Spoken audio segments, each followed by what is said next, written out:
छत्तीसगढ़ राज्य जो है हमारा, ये सबसे ज़्यादा यहाँ पर इसे धान का कटोरा कहा जाता है और छत्तीसगढ़ राज्य में किसान भाई सबसे ज़्यादा धान का उत्पादन करते हैं। धान के उत्पादन के पश्चात जो पैरा बच जाता है वो जानवरों को चराई के लिए इस्तेमाल की जाती है और कुछ पैरा जो है वो पैरावट के स्थान पे रख दिया जाता है, जो कि अनायास उसका अनुपयोग होने के कारण वो सड़ जाते हैं और उससे किसान कोई लाभ नहीं ले पाता है। तो यही समझाइश और सलाह दी जाती है किसान भाइयों को कि वो उन पैरों का इस्तेमाल करके मशरूम उत्पादन तकनीक को आगे ले और कम लागत में ज़्यादा उत्पादन और अधिक आय को अर्जित कर सकते हैं। देखा जाए तो मशरूम एक औषधिक गुण वाला सब्जी है। इसे कुपोषित जितने भी वर्ग के लोग हैं, जिनके शरीर पे खून की कमी है, जो छोटे बच्चे हैं, जो अंडरवेट हैं, जो कुपोषित हैं, है ना, उनके लिए ये एक बहुत अच्छा मेडिसिनल वर्क करता है। दूसरा ये कि ये नॉनवेज का बहुत अच्छा सब्स्टिट्यूशन है। सबसे अच्छी बात यह है कि इस मशरूम में आपको सभी चीज़ें जैसे प्रोटीन, विटामिन, मिनरल्स हो गए, सारी चीज़ें मशरूम में ही आपको इजीली मिल जाता है।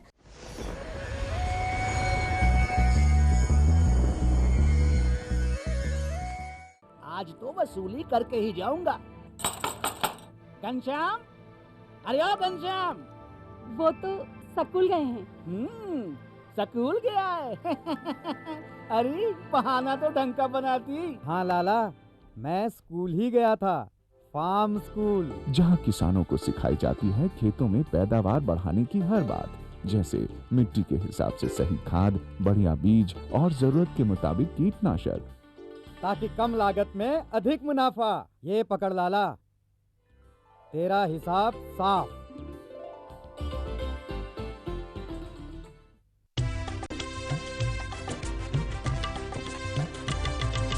सहकारिता के बल पर विकास के लिए उठे कदम, जन सहकार की ताकत लेकर आगे बढ़ते जाएं हम। जन जन ने इस क्रांति में है विश्वास जगाया, हम सब ने मिलकर विकास का परचम है फहराया। दूर जहां सूरज उगता उस धरती से मैदानों तक, हिम शिखरों के श्वेत बर्फ से हिंद महासागर तक, श्वेत क्रांति हो, हरित क्रांति या ग्राम विकास की बात, एकता ही धर्म हो अब चाहे दिन हो या रात। कृषि मंत्रालय भारत सरकार द्वारा जनहित में जारी।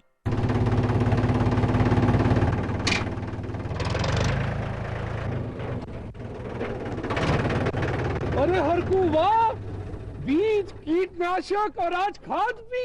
अरे इतना खर्चा कहाँ से? अरे खर्च की चिंता किसे है, मेरे पास है ये किसान क्रेडिट कार्ड। कार्ड? अरे बैंकों द्वारा जारी इस कार्ड से किसान उसकी सीमा तक की रकम कभी भी बैंक से निकलवा सकता है और खेती बाड़ी की सामग्री कभी भी खरीद सकता है। तो हरकू भैया एक कार्ड मेरे लिए भी। किसान क्रेडिट कार्ड के लिए नजदीकी बैंक से संपर्क करें और पाएं ढेर सारे लाभ।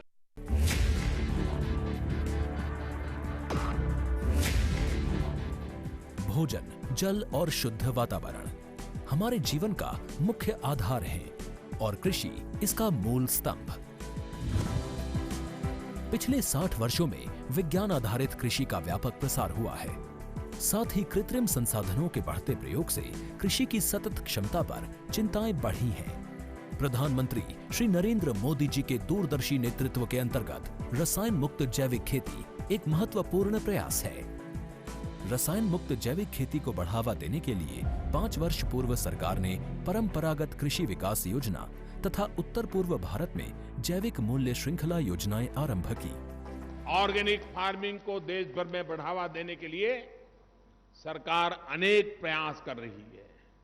इसके लिए परंपरागत कृषि विकास योजना के तहत काम किया जा रहा है। न सिर्फ ऑर्गेनिक फार्मिंग को बल दिया जा रहा है, बल्कि उसके लिए वैल्यू एडिशन और मार्केट की व्यवस्था भी की जा रही है। भारत सरकार एवं किसानों के सम्मिलित प्रयासों से आज देश के लगभग 36 लाख किसान 38 लाख हेक्टेयर क्षेत्र में जैविक खेती कर रहे हैं।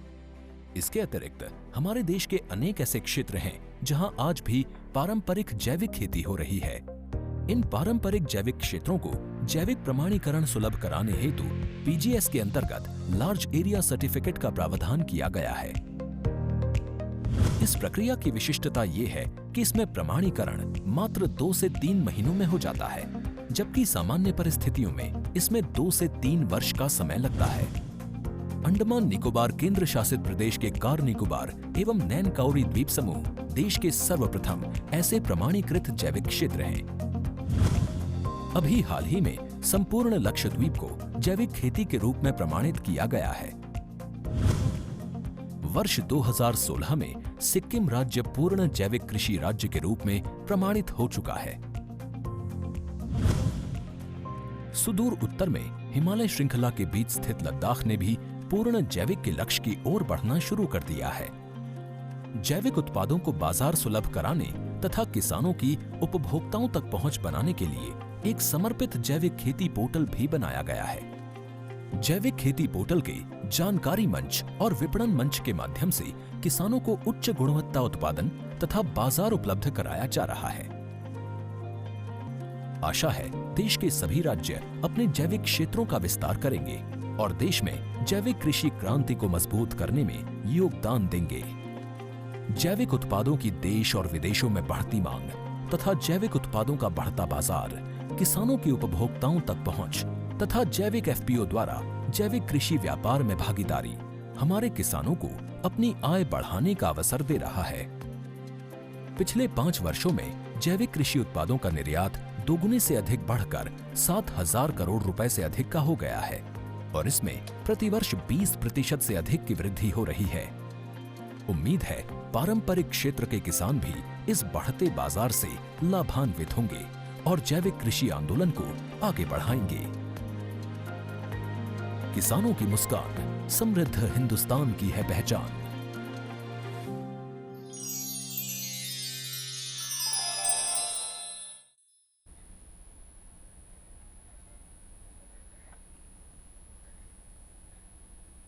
कृषि दर्शन के सभी दर्शकों को नमस्कार। साथियों, इन दिनों पूरे छत्तीसगढ़ प्रदेश में गर्मी चरम पर है। इस भीषण गर्मी का जितना असर हम इंसानों पर पड़ता है उतना ही असर हमारे पशुओं पर भी पड़ता है। तो इस गर्मी में पशुओं का देखभाल बहुत ज़्यादा अच्छे से करनी पड़ती है। उनके पोषण का, उनके रखरखाव का, हर चीज़ का बहुत ध्यान देना पड़ता है ताकि हमारे पशु बीमार ना पड़े। साथियों, गर्मियों में पशुओं की देखभाल कैसे की जाए, उन्हें रोगों से कैसे बचाया जाए, इस विषय में हम आज चर्चा करेंगे। विषय के संबंध में हमें जानकारी देने के लिए गरियाबंद से पशु चिकित्सालय गरियाबंद से हमारे साथ हैं डॉक्टर कोमल चंद्राकर। मैडम, आपका बहुत बहुत स्वागत है। नमस्कार। साथियों, पशुपालन से संबंधित, उनकी देखरेख से संबंधित, उनकी बीमारियों से संबंधित यदि आपके कोई प्रश्न हो, आप कुछ पूछना चाहते हो, तो आप हमारे इस टोल फ्री नंबर पर हमें पूछ सकते हैं। हमारा नंबर है 1800-233-9418। आइए चर्चा की शुरुआत करें। मैडम, सबसे पहले ये बताइए कि इतनी ज़्यादा जो भीषण गर्मी पड़ रही है, इसमें इसका हमारे पशुओं पर क्या प्रभाव पड़ता है? मैम, अभी जैसा देखा गया है छत्तीसगढ़ में कि गर्मी के समय में हीट स्ट्रेस का दिक्कत बहुत ज़्यादा आ रहा है पशुओं में। जी। उसमें जिसे हम कह सकते हैं लू लगना भी आम भाषा में। जी। हीट स्ट्रेस के कारण जो पशुओं के पेट में गर्मी बहुत ज़्यादा बढ़ जाती है। जी। जिससे कि खाने को पचाने में उन्हें दिक्कत होती है। तो खाने को पचाने में जब दिक्कत होती है तो वो खाना खाना पूरी तरह से बंद करने लगते हैं। फिर आप चाहे उन्हें हरा चारा ही क्यों ना दें, जी। या कंसंट्रेट मिक्सचर दें, कुछ भी देंगे वो खाना नहीं खाएंगे। जी। और खाना नहीं खाने की वजह से दूध में कमी आने लगती है। अच्छा। तो इन 2 कारणों से जो छत्तीसगढ़ के किसान हैं अभी बहुत ही ज़्यादा परेशान हैं। तो इसलिए इसको बचाने के लिए पशुओं की किस तरह से देखभाल की जाए? गर्मियों में क्या विशेष ख्याल रखना चाहिए कि हमारे पशु बीमार ना पड़े? गर्मियों में ध्यान रखना होगा कि जो शेड है, जी, अगर पशु का जो शेड है वो हवादार हो। अच्छा। उसमें खिड़कियां होंगी तो उसमें आपको पर्दे भी लगाने पड़ेंगे। आपने देखा भी होगा जैसे कि एग्रीकल्चर में भी पेड़ पौधों को बचाने के लिए भी हरे रंग का पर्दा जो लगाते हैं, वैसा पर्दा भी लगा सकते हैं। और सामान्यतः यहाँ के जो किसान भाई हैं जो पशु शेड बनाते हैं वो टीन का रहता है। तो जो टीन का जो शेड है उसको सफेद कलर के ऑयल पेंट से अगर कलर कर दें तो जो धूप की किरणें शेड पे पड़ेंगी वो परावर्तित होकर बाहर की ओर चली जाएंगी। तो शेड को गर्म होने से बचाया जा सकता है। इसे आप एक रामबाण इलाज भी कह सकते हैं। जो और अगर कोई किसान अगर ले सकता है तो स्प्रिंकलर भी लेके लगा सकता है। और रूम के अंदर में वहाँ पे आप कूलर लगा सकते हैं, पंखा लगा सकते हैं। और सबसे ज़्यादा जरूरी है कि समय समय पर ठंडा पानी जो है पशुओं को देते रहना चाहिए। हाँ।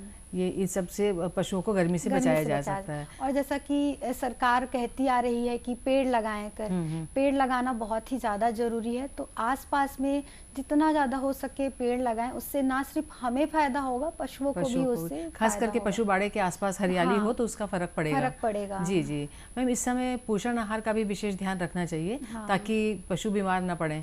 तो इस समय ऐसा कौन कौन सी चीज़ें उनको खाने को देना चाहिए तो पशु स्वस्थ रहें? इस टाइम में जैसे हर मौसम में कहा जाता है कि हरा चारा भी दें। हमारे यहाँ छत्तीसगढ़ में सिर्फ पैरा खिलाते हैं। तो आप पैरे के साथ में हरा चारा भी दे सकते हैं। लेकिन शिकायत रहती है कि गर्मी का मौसम है, हम हरा चारा कहाँ से दें, क्योंकि यहाँ का मौसम ऐसा है कि हरा चारा इस मौसम में लगाना या उसका उपज होना मुश्किल हो जाता है। तो आप ये कर सकते हैं कि ठंड के समय में बरसीम है, नेपियर है, इस टाइप के चारा आप लगाएं। उसे काट कर सुखा कर स्टोर करके आप रख सकते हैं। और जब ऐसा सीजन आए कि जब हरा चारा नहीं मिल रहा है तब पशुओं को वो दिया जा सकता है। इसके अलावा और मैं एक बात बताना चाहूंगी कि जैसा पैरा देते हैं छत्तीसगढ़ में सामान्यतः, तो सामान्य पैरा ना देके यूरिया उपचारित पैरा दिया जा सकता है। यूरिया उपचारित जो पैरा होता है वो बनाना बहुत ही आसान है। मैं कृषि दर्शन के जितने भी किसान भाई हैं उन्हें बताना चाहूंगी कि यूरिया का उपचार कैसे किया जाता है। बहुत ही आसान तरीका है।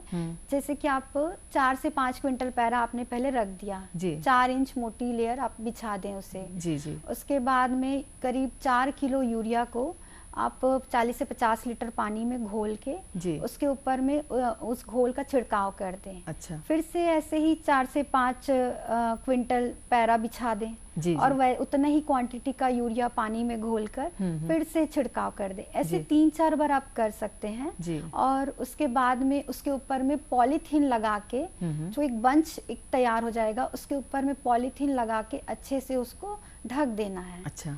क्योंकि अंदर में अमोनिया का गैस बनता है, वो बाहर नहीं आना चाहिए। और करीब 2 महीने बाद में वो जो यूरिया उपचारित जो पैरा है वो तैयार हो जाएगा। तो क्या सिर्फ यूरिया उपचारित पैरा है कंप्लीट फूड है कि इसके अलावा भी कुछ देना चाहिए पशुओं को? नहीं, इसके अलावा हरा चारा जो बोलते हैं वह तो देना ही है पशुओं को। लेकिन मैंने यूरिया उपचारित पैरा इसलिए कहा, जो नॉर्मल जो पैरा देते हैं किसान वो कड़ा होता है, पचाने में भी थोड़ा तकलीफ होता है पशुओं को और उसमें प्रोटीन नहीं होता। लेकिन अगर यूरिया का उपचार कर दिया जाए तो उसमें प्रोटीन भी मिल जाएगा, पचाने में अच्छा रहेगा, सुपाच्य रहेगा पशुओं के लिए। इसीलिए जो हरे चारे के साथ में अगर पैरा दिया जा रहा है तो यूरिया उपचारित देना चाहिए। और यह बहुत ही सस्ता भी उपाय है। तो घर पर इस तरह से सस्ता पौष्टिक चारा अपन तैयार कर सकते हैं। हाँ, इसके अलावा और भी बहुत सारे तरीके हैं जिनसे तैयार किया जा कैसे तैयार किया जा सकता है? इसके अलावा जैसे कि अगर 1 क्विंटल के हिसाब से मैं आपको बताना चाहूँगी, अगर आपको 1 क्विंटल पशु आहार बनाना है, जिसे हम आम भाषा में हम डॉक्टर्स के पास जाते हैं तो हमें कहा जाता है बैलेंस डाइट खाओ, तो वैसे ही जानवरों में भी होता है, उन्हें भी एक संतुलित भोजन की आवश्यकता होती है। हाँ, तो उसके लिए मैं 1 क्विंटल अगर तैयार करना है तो करीब 40 किलो आपके पास जो भी सस्ता अवेलेबल है, गेहूं, मक्का, ज्वार, बाजरा, वो किसान अपने हिसाब से जो उनको सस्ता पड़ रहा है वो खरीद लें। हाँ, उसको भिगा करके गर्म पानी में रख सकते हैं जी। इसके बाद में करीब 15 किलो के आसपास उन्हें खली तैयार करना होगा। सरसों की खली, बिनौले की खली, मूंगफली की खली, अच्छा। ये सब खली को भी करीब 2 घंटे भिगा के रखना है जी। ऐसे ही करीब 10 किलो भूसा, अच्छा। ये भी दे सकते हैं जी। और उसके बाद जो 35 किलो है उसमें जो चूनी बोला जाता है जी। चूनी में आप जो दाल है, अच्छा। उड़द का दाल है, मूंग का दाल का जो छिलका है, उड़द का दाल, अभी तो छत्तीसगढ़ में जैसे परंपरा बड़ी बनाते हैं जी। तो उसमें जो उड़द दाल का छिलका निकलता है हाँ। उसको भी मिलाकर दे सकते हैं जी। फिर इसके अलावा 1 किलो नमक मिला दिए, 1 किलो मिनरल मिक्सचर, अच्छा। मिला दिए, सोडा, खाने का सोडा, ताकि जो एसिडिटी की प्रॉब्लम हो जाती है गाय लोग को वो ना हो, उसके लिए सोडा मिला दिए या 1 किलो आंवला मिला दिए, उसमें विटामिन सी मिल जाता है पशुओं को। तो इस तरह से एक संतुलित भोजन पशुओं के लिए कंप्लीट डाइट बोलना चाहिए, आप रेडी कर सकते हैं जी। मैम, बीमारियों से बचाने के लिए टीकाकरण करवाना चाहिए हाँ। लेकिन गर्मियों में कब किस समय करवाएं टीकाकरण? इस समय क्या होता है टीकाकरण? हाँ, अभी पशु चिकित्सा विभाग की ओर से एक टंगिया के लिए और हेमोरेजिक सेप्टिसीमिया जो गलघोटू कहते हैं जी। उसके लिए अभी टीकाकरण चल रहा है जी। तो उसके लिए निकटम जो पशु चिकित्सालय है जी, पशु औषधालय, कृत्रिम गर्भधान केंद्र, उप केंद्र है, वहाँ जो है किसान भाई संपर्क कर सकते हैं जी। मैम, इस सब के बावजूद भी अगर गर्मी के प्रभाव से हमारे पशु बीमार पड़ जाते हैं तो इस समय कौन कौन सी बीमारियों की संभावना रहती है? क्या क्या बीमारियां हो सकती हैं इस टाइम में? तो वही हीट स्ट्रोक जो मैंने आपको पहले भी बताया था और दूध का कम आना, ये जनरली यही देखा गया है। लेकिन क्योंकि अभी बारिश का मौसम आने वाला है तो उसके लिए अभी से तैयारियां चालू हो गई हैं, जिसमें एक टंगिया और गलघोटू का जो वैक्सीनेशन है वह हो रहा है। तो सभी किसान भाइयों से मैं आग्रह करूंगी कि अपने निकटतम पशु चिकित्सालय में जाकर अपने पशुओं को टीकाकरण अवश्य करवाएं जी। तो ये कैसे किसान भाई हमारे पहचानेंगे कि उन्हें गलघोटू उनके पशुओं को हुआ है या एक टंगिया हुआ है? इन बीमारियों की क्या लक्षण है? अगर गलघोटू का है तो जिसमें जो है बुखार आ जाएगा, जो सामान्य है बहुत सारी बीमारियों में देखा जाता है।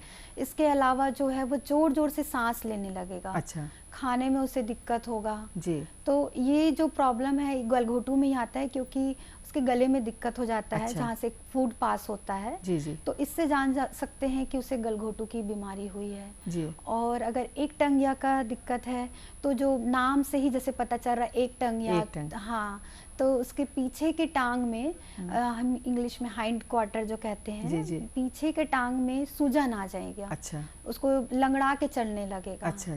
तो उसे कह सकते हैं कि हाँ इसको एक टंगिया हुआ है करके जी। और अगर खुरपका मुंहपका का अगर प्रॉब्लम है जी। तो खुरपका मुंहपका में देखेंगे कि जो खुर है इसमें भी नाम से, सभी बीमारियों को आप नाम से ही पहचान सकते हैं जी। खुर में ही उसके जो है छाले हो जाएंगे, अच्छा। मुंह में छाले हो जाएंगे जी। तो उससे आप जान सकते हैं कि उसे खुरपका मुंहपका की प्रॉब्लम हुई होगी। तो सबसे पहले आपको यही है कि निकटतम जो पशु चिकित्सालय है वहाँ आपको संपर्क करना चाहिए जी। इस समय मिल्क फीवर भी होता है क्या पशुओं को, और वो क्या होता है, किस तरह से होता है? जी, मिल्क फीवर जो है वो किसी भी समय हो सकता है, अच्छा। क्योंकि मिल्क फीवर मतलब कि जैसे ही पशु का जो ब्यात होता है, बच्चा पैदा होता है, उसके बाद जो पशुओं के अंदर में जो माँ है पशु के उसके अंदर में कैल्शियम का लेवल बहुत ज़्यादा डाउन हो जाता है, अच्छा। बहुत कम हो जाता है। उसके कारण अब अगर आपको कहीं भी ऐसा कोई पशु मिल रहा है जिसका अभी बच्चा हुआ है और वो खड़े नहीं हो पा रही है, मुंह तिरछा करके बैठी हुई है, तो या उसका टेम्परेचर कम हो गया है, जैसे सभी बीमारियों में टेम्परेचर बढ़ जाता है जी, हाँ। लेकिन ये एक ऐसी बीमारी जिसमें टेम्परेचर बहुत कम हो जा रहा है, अच्छा। ठंडा पड़ जाता है शरीर पशु, हाँ। तो इसे हम कह सकते हैं कि उसे मिल्क फीवर हुआ है जी। जैसा कि आपने बताया कि जो बछड़े को जन्म देने वाली मादा है उसकी देखभाल के लिए तो आपने उपाय बताए। नवजात शिशु जो होता है, जो बछड़ा होता है, उसकी इस समय क्या विशेष देखभाल की आवश्यकता होती है? जी, जब पशु का जन्म होता है तब माँ को जैसे बोलते हैं साफ सुथरे जगह पे जन्म स्थान होना चाहिए, पैरे का बिछावन बिछा दें। तो उसी तरह से अगर साफ सफाई का अगर ध्यान नहीं रखा जाए तो जो बछड़ा या बच्चिया जो भी पैदा होगी उसमें भी इन्फेक्शन होने के चांसेस रहते हैं। उनके भी कुछ बीमारी हो सकती है। हाँ हाँ, जैसे कि नेवल इल है। नेवल इल मतलब कि नाभि सड़न जो यहाँ हम लोग कहते हैं, तो नाभि सड़न की दिक्कत हो सकती है। वो इसी से ही होता है कि अगर साफ सफाई बाहर में नहीं है तो जो गर्भनाल रहता है उसके थ्रू अंदर में इन्फेक्शन जो बछड़े के अंदर में चला जाता है और उसके कारण जो नाभि होता है वहाँ पे सूजन दिखेंगी, पस आना का दिक्कत दिखेगा। तो ये सब सामान्यतः जो 1 हफ्ते से जो छोटे कम उम्र के बछड़े होते हैं, मतलब जो अभी अभी पैदा हुए हैं, उसमें देखने को मिलता है। जी मैम, राज्य शासन की ओर से उन्नत मादा वत्स पालन योजना भी एक चलाई गई है। इस योजना का लाभ हमारे किसान भाई किस तरह से ले सकते हैं, क्या है ये योजना? जी, आपने बहुत ही अच्छा सवाल किया है। ये हमारे छत्तीसगढ़ सरकार का बहुत ही अच्छा योजना है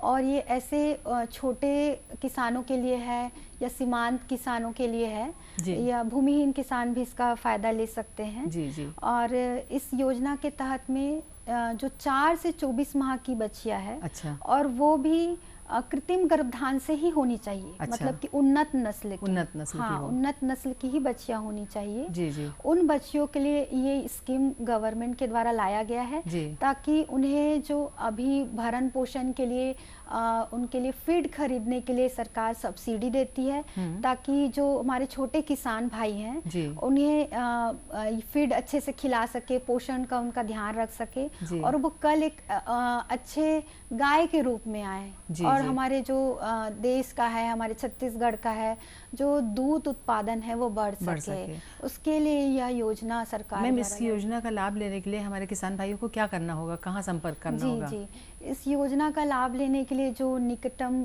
पशु चिकित्सालय है, पशु औषधालय, कृत्रिम गर्भधान केंद्र, उप केंद्र है, वहाँ जा सकते हैं। इसमें मैं सब्सिडी के बारे में भी बताना चाहूंगी कि जैसे अगर कोई जनरल या बोलना चाहिए सामान्य या अन्य पिछड़ा वर्ग का कोई हितग्राही है, किसान है, तो उसे जो है 5,000 रुपए एक अंशदान राशि के रूप में उनसे लिया जाएगा।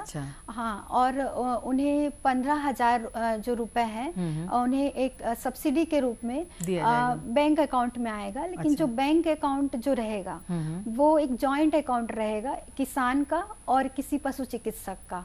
उन दोनों का जॉइंट अकाउंट बनाया जाता है और उसमें 15,000 डायरेक्ट बैंक ट्रांसफर के थ्रू आता है। उसके बाद मतलब 5,000 का जो हमने अनुदान लिया और 15,000 का सब्सिडी दिया, तो जो 20,000 का है उससे जो किसान भाई हैं जो भी पशु चारा है अपनी बच्चा के लिए खरीद सकते हैं। इसी तरह से जो अनुसूचित जाति है और जनजाति है उन लोगों के लिए उनसे अंशदान राशि के रूप में 2,000 रुपए लिया जाता है और सब्सिडी के रूप में उनके अकाउंट में 18,000 रुपए दिया जाता है। वो भी वही जॉइंट अकाउंट में ही दिया जाएगा। तो ये कितने जोड़ी अधिकतम पशु के लिए दिया जाता है? अधिकतम कितने जोड़ी पशु खरीद सकते हैं? नहीं, एक ही बच्चिया, हाँ, एक ही बच्चिया के लिए, एक ही बच्चिया। जिस तरह से अभी हम बात कर रहे थे कि मतलब गाय या भैंस के जोड़े के लिए या मादा और वत्स के लिए, तो इसी तरह बकरे के लिए भी कोई योजना है क्या? अनुदान पर बकरा वितरण भी किया जाता है क्या? हाँ, छत्तीसगढ़ गवर्नमेंट की एक और स्कीम है अनुदान पर बकरा वितरण योजना। इस योजना के पीछे छत्तीसगढ़ गवर्नमेंट का ये मंशा है कि जो छोटी छोटी बकरियां हम लोग देखते हैं जो छत्तीसगढ़ में सामान्यता, तो उन्हें जेनेटिक अपग्रेडेशन कहना चाहिए कि उनमें नस्ल सुधार के लिए एक उन्नत नस्ल का जो बकरा है उन्हें खरीदने के लिए कहा जाता है। उसमें किसान जो रहेगा पहले निकटम पशु चिकित्सालय में जाएगा, फॉर्म भरेगा और उसके बाद में उसका अगर फॉर्म जनपद से और जिला पंचायत से वहाँ से अनुमोदन होगा। और अनुमोदन पहले एक हमारे साथी का फोन सुन लेते हैं। आप अपनी चर्चा जारी रखिए। जी मैडम, उस अनुमोदन के पश्चात में, अनुमोदन होने के पश्चात में उस किसान भाई को बकरा खरीदने के लिए कहा जाता है। जी जी। जो बकरा वो जो भी खरीदेगा उसके बाद में उसे सब्सिडी के तौर पे डायरेक्ट बैंक ट्रांसफर के थ्रू उसके अकाउंट में, अगर वह सामान्य वर्ग का है तो उसके अकाउंट में 4,000 रुपए, और अगर अनुसूचित जाति और जनजाति का है तो 3,500 रुपए दिया जाता है। जी जी जी। डॉक्टर कोमल, आप हमारे स्टूडियो में आई, हमारे किसान भाइयों को बहुत ही उपयोगी जानकारी दी, आपका बहुत बहुत धन्यवाद। साथियों, नया विषय, नई जानकारी लेकर हम फिर हाजिर होंगे। आज के लिए बस इतना ही, हमें आज्ञा दीजिए। नमस्कार।